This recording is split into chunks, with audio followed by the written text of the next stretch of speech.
बादब बामुलाहजा में मुफज्जल इमाम मलिक। सरकार का इकबाल लगता है कि खत्म हो गया है। पुलिस और प्रशासन नाम की कोई चीज बिहार में दिखाई नहीं दे रही। नई सरकार बनी, नया जोश खरोश होना चाहिए, नया साल है, नया संकल्प होना चाहिए, लेकिन संकल्प तो अपराधियों ने ले रखा है। पिछले एक महीने में 100 से ज्यादा घटनाएं हत्या की, बलात्कार की, लूट की बिहार में घटी हैं। और सरकार के माथे पे कोई शिकन नहीं है, क्योंकि बिहार के मुखिया नीतीश कुमार सरकार बचाने, अपनी कुर्सी बचाने और भाजपा के दबाव में से उबरने की कोशिश में लगे हुए हैं। लेकिन उनके माथे पे जो चिंता की लकीरें हैं अपनी कुर्सी बचाने को लेकर, वो परेशानी में डालने वाले तो है। बादब बामुलाहजा में हम इस पर बात करेंगे, लेकिन इससे पहले एक गुजारिश, एक निवेदन है कि अगर अभी तक आपने बादब बामुलाहजा को सब्सक्राइब नहीं किया है तो सब्सक्राइब करें, लाइक करें, ज़्यादा से ज़्यादा शेयर करें, ताकि हम आपकी ताकत बने और आप हमारी ताकत बने। साथ ही ये निवेदन भी है कि जन सरोकारों की पत्रकारिता के लिए बादब बामुलाहजा को अपनी क्षमता के मुताबिक आर्थिक सहयोग भी करें। तो बिहार में नई सरकार बने 2 महीने से ज्यादा हो गए, लेकिन सरकार के कामकाज पर लगातार सवाल उठ रहे हैं। अंदर खाने एनडीए के घटक दलों में जिस तरह का अंतर्द्वंद है, जिस तरह की खींचतान है, और जिस तरह से सरकार इस खींचतान से जूझ रही है, उस जाहिर है कि नीतीश कुमार इससे दबाव में दिख रहे हैं। वो मुख्यमंत्री के कुर्सी पे बैठ तो गए हैं, लेकिन उनके चेहरे पे जिस तरह के तनाव दिख रहे हैं और भाजपा जिस तरह से उन पे दबाव बना रही है, वो दबाव उन्हें परेशान कर रही है। और जाहिर है कि इससे सरकार का इकबाल खत्म हो रहा है। पुलिस प्रशासन महकमा सारा चीज कहीं ना कहीं स्थिर, कहीं रुका हुआ है। सब कुछ अंदर खाने, सरकार बचाने, सरकार गिराने, विधायक खरीदने, विधायक बेचने जैसे जैसे अटकलें बिहार की सियासत में लग रही हैं। और अपराध राजधानी में सरेआम इंडिगो के मैनेजर की या इंडिगो के एक अधिकारी की हत्या कर देता है और अभी तक उसका कोई सुराग न मिले। पटना के ठीक बगल से 2 व्यापारी भाइयों की का गायब हो जाते हैं और महीनों बीतने के बाद भी अगर सुराग न लगे, तो जाहिर है कि पुलिस और सरकार सवालों में है। ये वही पुलिस है, डीजीपी भले बदल गए हों, जो सुशांत सिंह राजपूत को लेकर बहुत हाथ पांव मार रही थी, ये वही सरकार है। वो नीतीश कुमार उसी सरकार के मुखिया हैं जो सुशांत सिंह राजपूत की आत्महत्या को लेकर तो इतने विचलित दिखे थे। और भाजपा के सारे नेता, भाजपा को भी इससे अलग करके नहीं देखा जा सकता, क्योंकि भाजपा इस सरकार में शामिल है।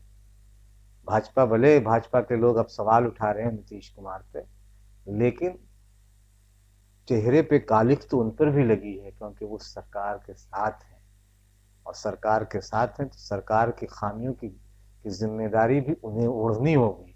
सिर्फ नीतीश कुमार को कटघरे में खड़ा करने से काम नहीं चलेगा, चाहे वो भाजपा के सांसद हो या कोई भी दूसरे नेता हो।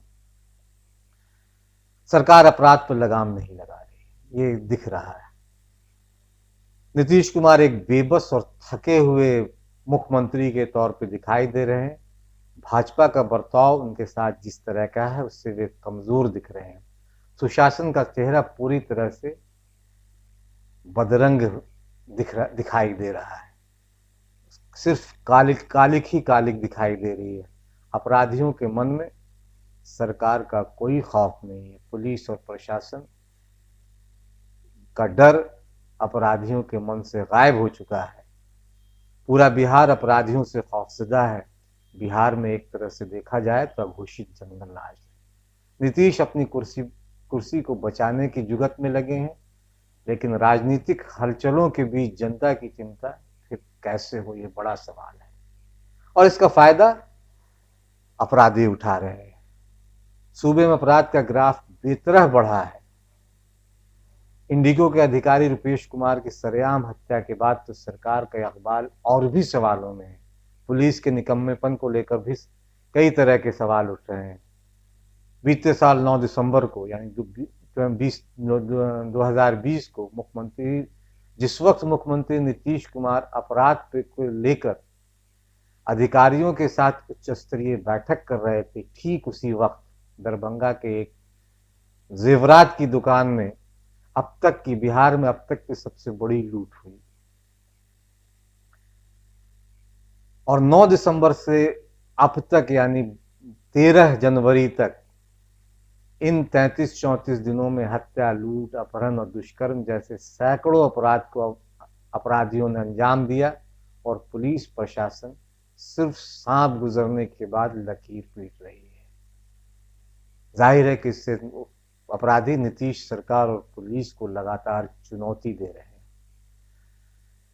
मुख्यमंत्री नीतीश कुमार इन 33 दिनों में चार बार से ज्यादा अपराध को लेकर आला अधिकारियों की बात से उच्च स्तरीय बैठक की, पुलिस मुख्यालय भी गए, वहां भी बैठक की और इस हत्याकांड के बाद रुपेश की हत्या के बाद डीजीपी से उन्होंने बहुत सख्त तल्ख तेवर में बातचीत की।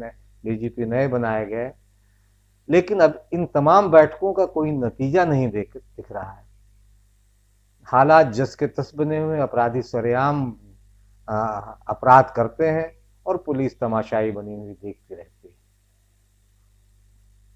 राजधानी में अगर सरेशाम एक अधिकारी की हत्या हो जाए किसी एक बड़ी कंपनी के, तो जाहिर है कि सरकार पे सवाल उठेंगे। और इस घटना से अपराधियों ने पुलिस को एक खुलेआम चुनौती दी है कि जो करना है जो कर सकते हो कर लो, देखें क्या करते हो। इसके पीछे राजनीति भी हो सकती है, कोई राजनीतिक गलियारों में इसकी चर्चा है, लेकिन ये काम भी पुलिस का देखना है। कई राजनीतिक हत्याएं भी इस बीच हुई, इस 1-1.5 महीने में कई जदयू के नेताओं पे हमला हुआ, जदयू नेताओं की भी हत्या हुई, राजद के नेताओं की भी हुई। तो लगातार इस तरह की वारदात हो रही है और सरकार जिस तरह से काम कर रही है इसलिए सवाल उठना लाजमी है। अब विपक्ष तो सवाल उठा ही रही, लेकिन भाजपा सहयोगी भाजपा भी ने भी सवाल उठाया है। हालांकि सवाल तो उनसे भी पूछा जाना चाहिए कि आप इस हमाम में अकेले नीतीश कुमार नहीं, इस हमाम में आप भी नंगे हैं, इस काजल की कोठी में आप भी खड़े हैं और आपके चेहरे पर भी उतना ही दाग है जितना कि नीतीश कुमार पे। नीतीश कुमार अकेले इसके लिए जिम्मेदार नहीं है। हाँ ठीक है कि गृह विभाग उनके पास है, लेकिन सरकार में आप शामिल हैं। सरकार ने इन 15-17 सालों में अगर पटना शहर में पूरे पटना शहर में सीसीटीवी कैमरे नहीं लगाए तो ये जिम्मेदारी तो भाजपा और जदयू दोनों की बनती है। इसलिए भाजपा अगर सवाल उठा रही तो उसे भी एक बार अपने गिरबान में झांकना चाहिए। राजद और कांग्रेस ने भी मुख्यमंत्री के सुशासन को कटघरे में खड़ा करने में देर नहीं की। जाहिर है कि विपक्ष का काम है, विपक्ष तो करेगा, विपक्ष को मौका मिला है। ये भी कम दिलचस्प नहीं कि पिछले साल जब विधानसभा का 2 महीने पहले चुनाव रहे तो नीतीश कुमार सीना ठोक कह रहे थे कि अपराध पर अंकुश लगाने की बात कही थी और अपनी बात लोगों के बीच रखते हुए वो नेशनल क्राइम रिकॉर्ड ब्यूरो के आंकड़े भी पेश कर रहे थे, उस 15 साल पहले के जंगल राज की बात भी कर रहे थे और तमाम जानकारी को गांव-गांव पहुंचा रहे थे और ये कहते नहीं थक रहे थे कि हमारा राज्य अपराध के मामले में देश में 23वें स्थान पर है। लेकिन अब जिस तरह से अपराध बढ़े हैं तो इससे नीतीश कुमार की जो सारे बयान है वो अब खोखले लगने लगे हैं और एक सच सामने ये आया है कि अपराधी इस राज्य में बेलगाम है और सरकार उन पर अंकुश नहीं लगा रही। पिछले साल 9 दिसंबर को हुए नीतीश कुमार की उच्च स्तरीय बैठक के बाद कुछ आंकड़ों को देखें तो इससे साफ हो जाता है कि बिहार में अपराध का ग्राफ कितना बड़ा है।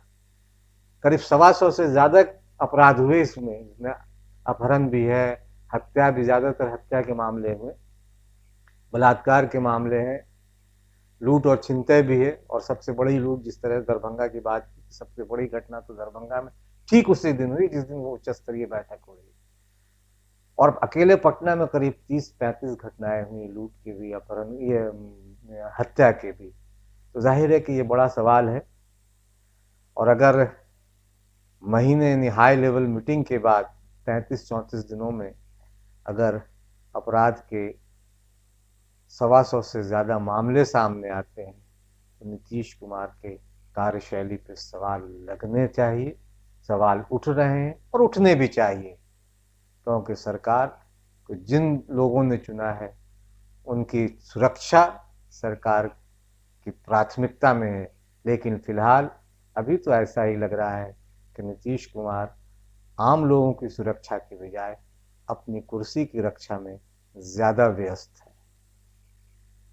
व्यक्ति है और आप किसके समर्थक हैं? मैं आपको डायरेक्ट पूछ रहा हूं, आप